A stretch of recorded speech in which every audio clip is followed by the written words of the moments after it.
কক্সবাজারের মতো পার্বত্য জেলা রাঙামাটিতেও কাঙ্ক্ষিত পর্যটকের দেখা নেই। পর্যটনের মৌসুম হলেও খালি থাকছে হোটেল মোটেলের কক্ষ। এ বিষয়ে আরও জানাতে যুক্ত হচ্ছেন সহকর্মী সৈকত রঞ্জন চৌধুরী। সৈকত, পর্যটক সমাগম কমে যাওয়ার কারণ কি বলছেন সংশ্লিষ্টরা, জানাবেন।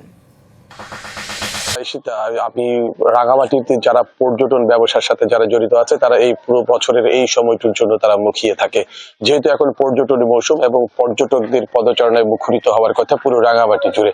এবং এই পর্যটন মৌসুমের প্রথম দিকে ঠিক তেমনটি ঘটেছিল, রাঙামাটিতে ব্যাপক পর্যটকের উপস্থিতি আমরা লক্ষ্য করেছি। তবে গেল কয়েকদিন ধরে এই পর্যটকের যে সংখ্যাটি, সেই সংখ্যাটি অনেকাংশে কমে গেছে।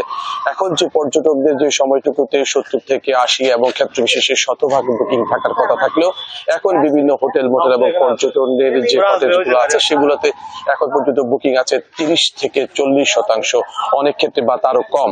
এবং আগামীকাল যেহেতু ছুটির দিন আছে, শুক্রবার এবং শনিবার, সেই সময়গুলোতেও তাদের বুকিং রয়েছে 50% মতো, যেখানে শতভাগ হওয়ার কথা সেখানে কিন্তু শতভাগ হচ্ছে না।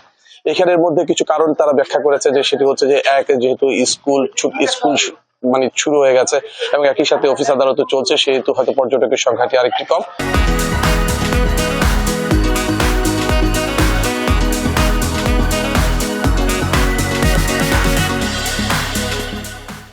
তবে হোটেল মালিকদের আরো কিছু দাবি আছে। তারা বলছে যেহেতু সামনে নির্বাচন এসছে, সেক্ষেত্রে হয়তো আইন শৃঙ্খলা পরিস্থিতি নিয়ে হয়তো অনেকে একটু ভীতিকর অবস্থায় আছে, সেজন্য তারা পর্যটকের সংখ্যাটা একটু কমে গেছে।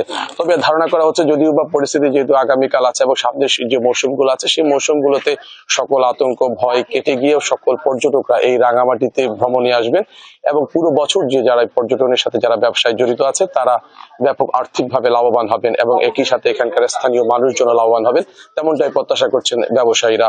এখন পর্যন্ত তারা অপেক্ষায় আছে আরো পর্যটক বাড়বে সেই প্রত্যাশায় নিয়ে। সৈকত, ধন্যবাদ।